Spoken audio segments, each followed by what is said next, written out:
Snow whipped sideways across the high plains, hissing like a warning only the wind knew how to whisper. The wagon groaned under the weight of the storm, wheels dragging half-frozen through the rising drifts. Clara Mayfield sat in the back, clutching a patched wool blanket around her shoulders, her fingers numb and useless at the edges. Every jolt of the wagon sent a shock through her spine, but she made no sound. She'd learned not to. "Here's far enough," Silas muttered, yanking the reins hard. The horses halted, restless, snorting frost into the air. The three men climbed down, boots crunching in the snow.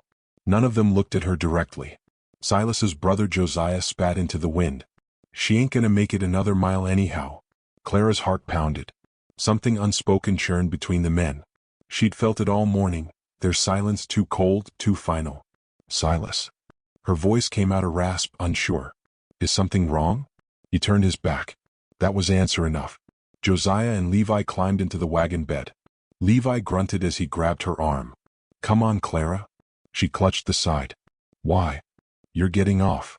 "What?" Her voice cracked through the air. "You can't be serious. There's nothing out here." Josiah shoved her hard enough that she fell, knees deep into the snowbank. The cold burned like fire across her thighs. The blanket slipped from her shoulders. "Silas," she cried. Her husband stood with his arms crossed, jaw locked. "You lied in your letters. You said you were sturdy. You didn't say this."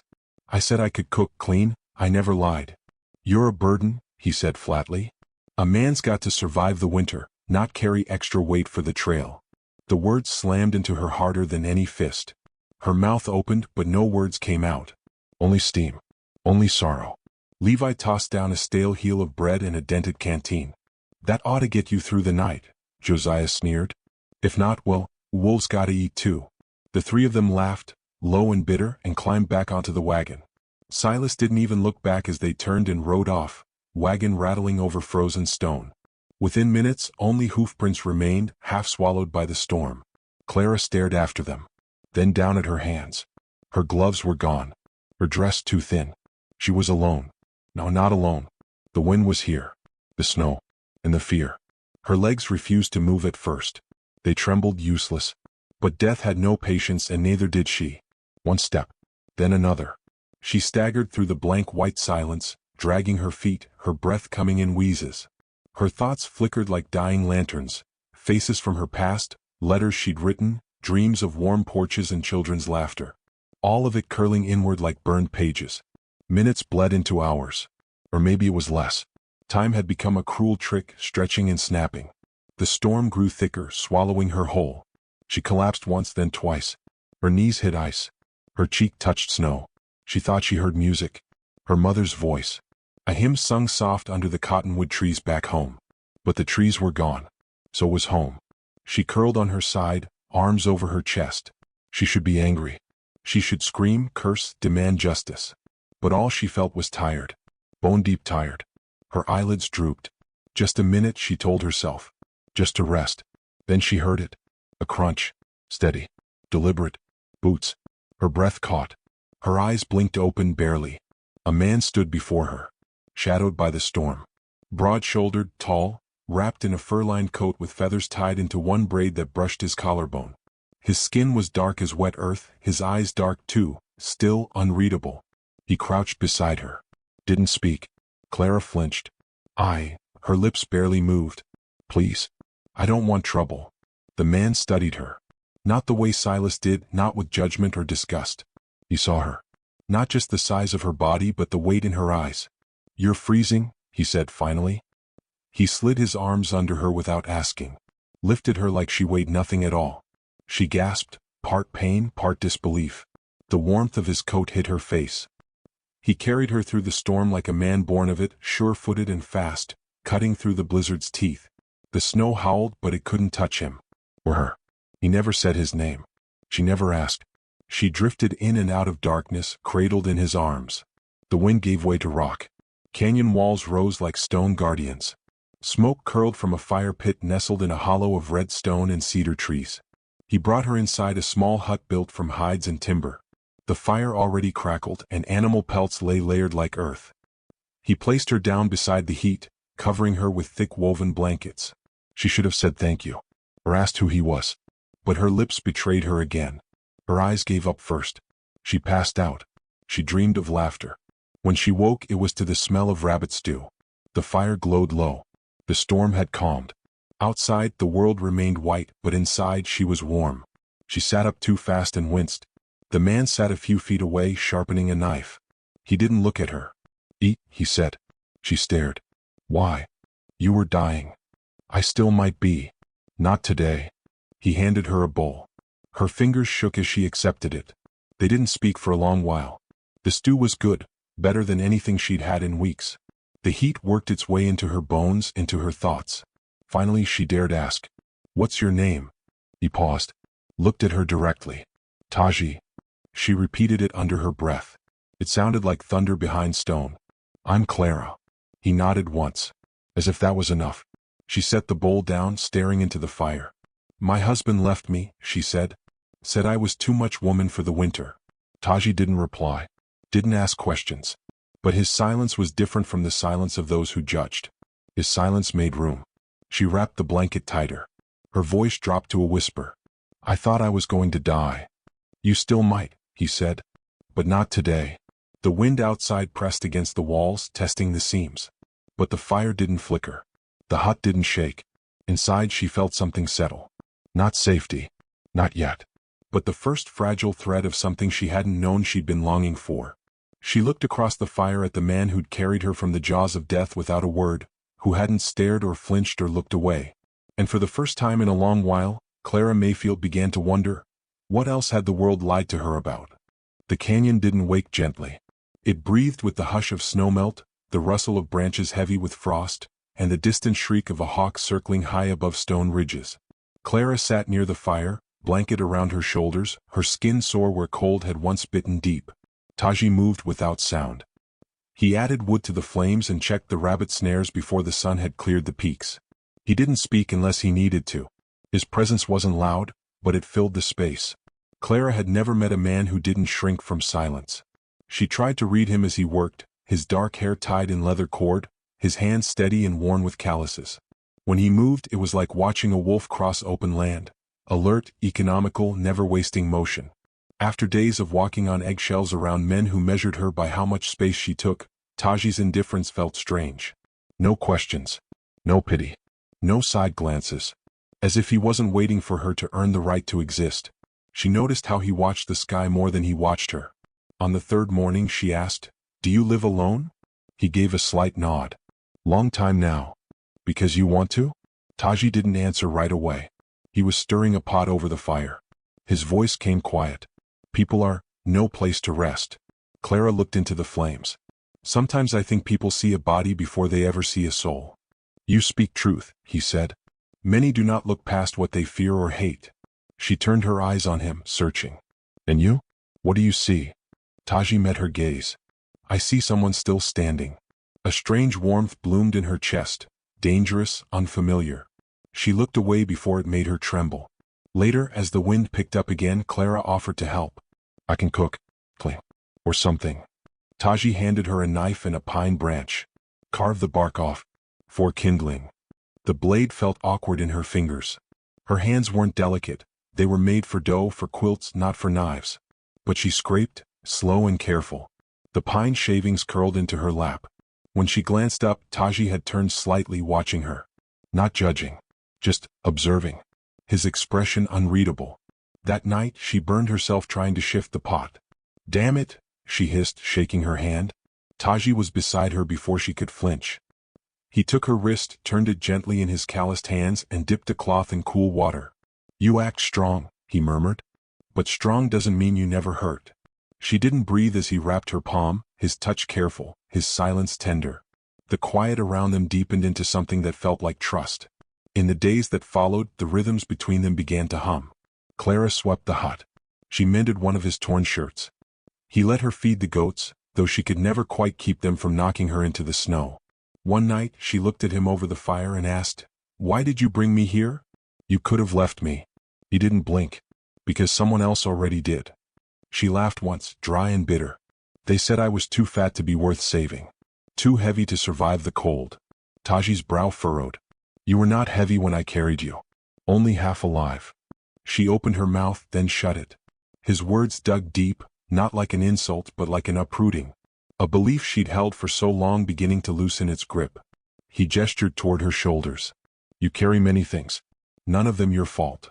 Something inside her cracked, not from pain, but from sudden, brutal relief. She didn't cry, not yet. But that night, when he handed her a carved cup of warm cider, and their fingers brushed, she didn't pull away. The storm passed. Days stretched wider. Birds returned to the canyon walls. Clara's cheeks gained color, her gait steadier. She chopped wood until her arms ached. She followed Taji to the ridges, learning how he tracked game.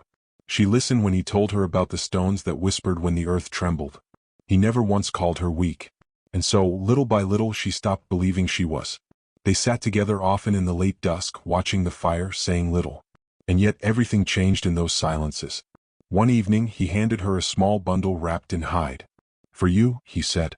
Inside was a hand-carved whistle. Simple, smooth. A bird's wings etched into the side. Clara touched it reverently. Why? So the canyon knows your song. She clutched it to her chest, unable to speak.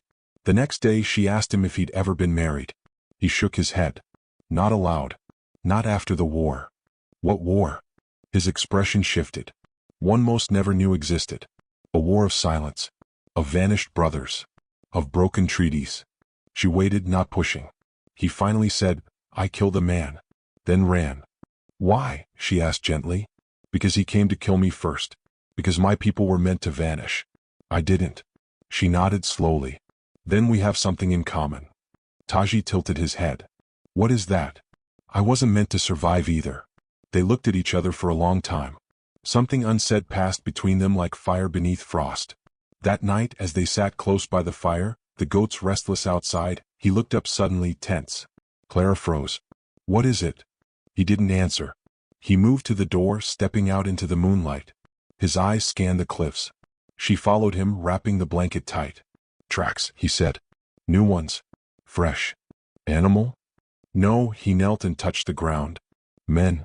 Clara's stomach sank. They're looking for me? He shook his head. They're looking for me. She couldn't breathe. Why? Taji's eyes darkened. Because men like Silas trade more than goods. Sometimes, they trade blood for coin. You're wanted? Her voice cracked. I was hunted, he said. Maybe still am. Then we have to go, she said. Now. He didn't move. I don't run anymore. Then I'll stay. Taji turned shocked. You would die for me? No, she said. But I won't run from someone who saved me. They stood there, side by side, the cold wind curling around them like a whispered warning.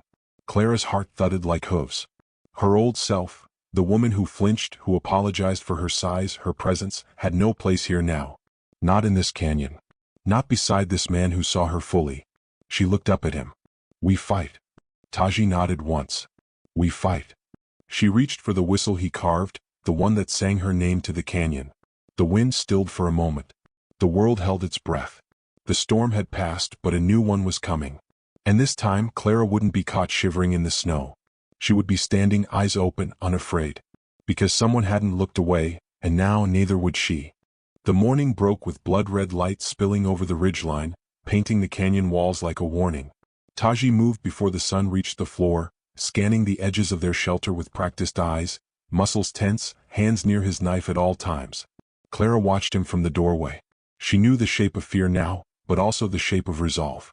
She had felt it bloom in her bones since the moment he told her someone might come for him.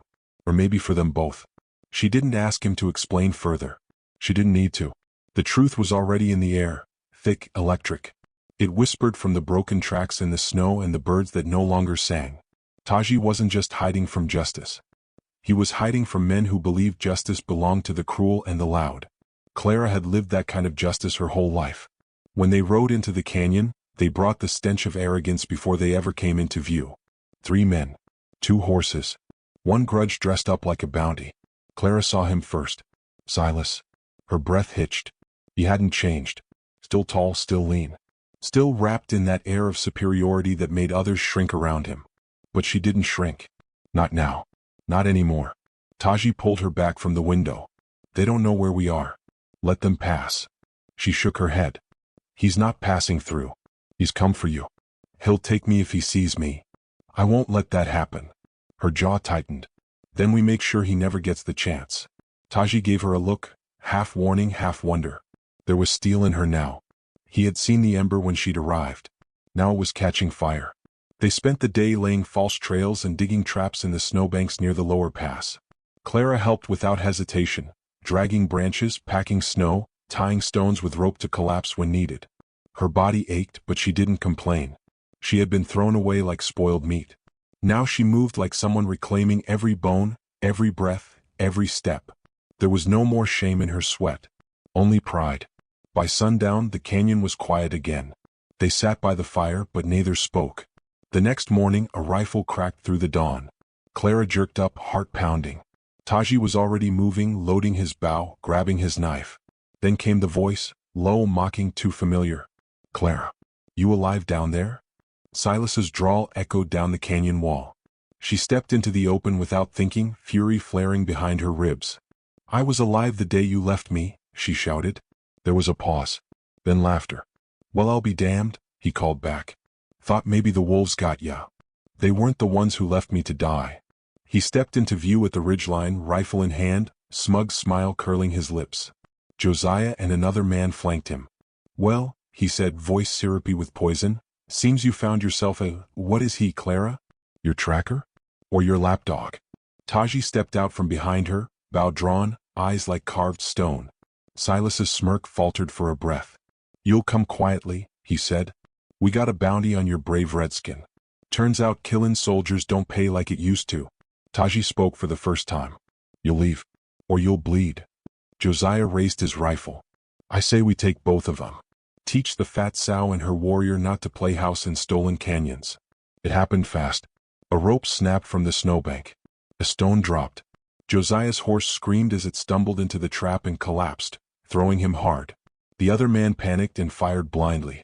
Taji released his arrow. It thudded into the man's thigh, sending him howling to the ground.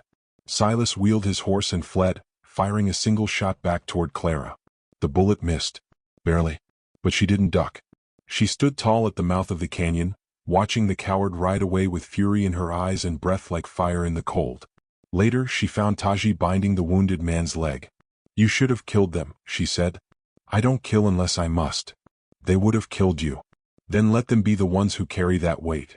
Clara knelt beside him. "You're too good for this world." "No," he said. "But you are." Her breath caught. The moment stretched. "You're not a burden," he said, voice quiet. "You are the fire that wouldn't die." She didn't cry. Not then.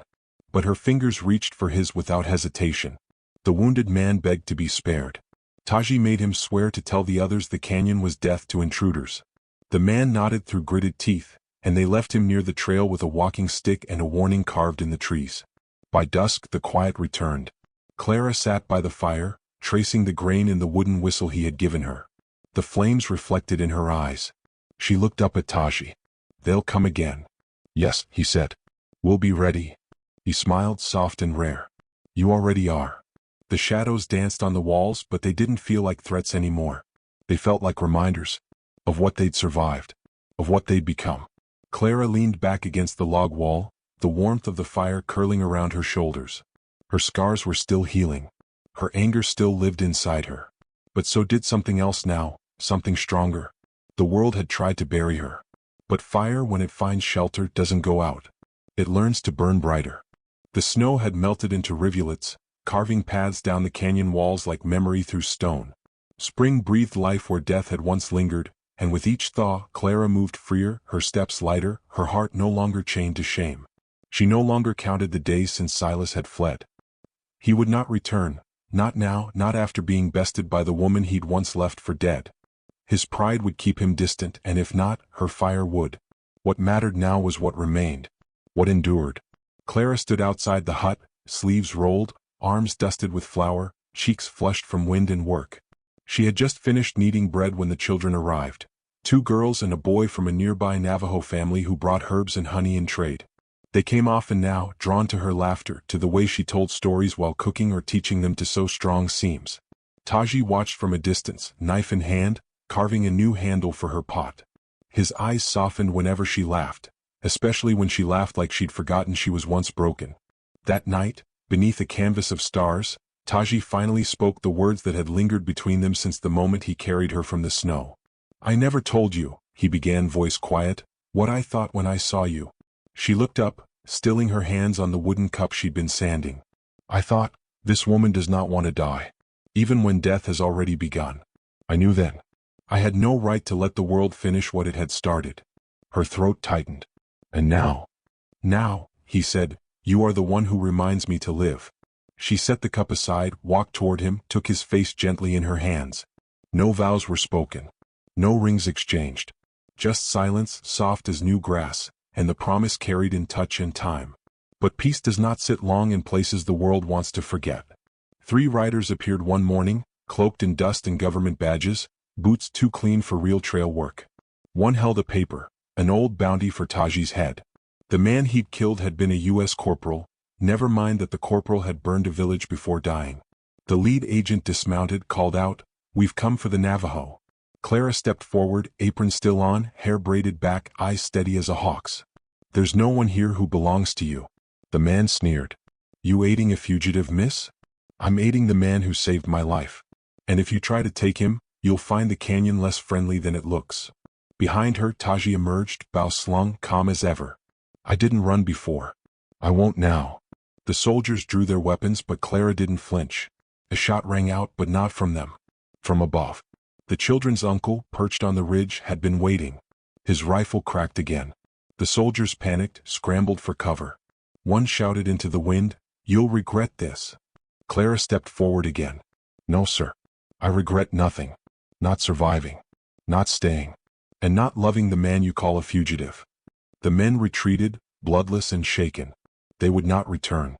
They didn't belong in a land that refused to forget the names of the people it tried to erase. That night, by the fire, Taji took a thin strip of hide and tied it around Clara's wrist. A single turquoise stone rested at its center. "This is yours," he said. "Not because I give it, but because you've earned every part of this land you now stand on." She rested her head against his shoulder, eyes closing to the sound of wind weaving through cedar. Later, when the moon rose high, she stood alone at the ridge and whispered into the dark. "They left me to die for being too fat. But I was never the one who needed fixing. I was the one who refused to disappear." And the canyon, wide and eternal, echoed softly back as if it, too, remembered.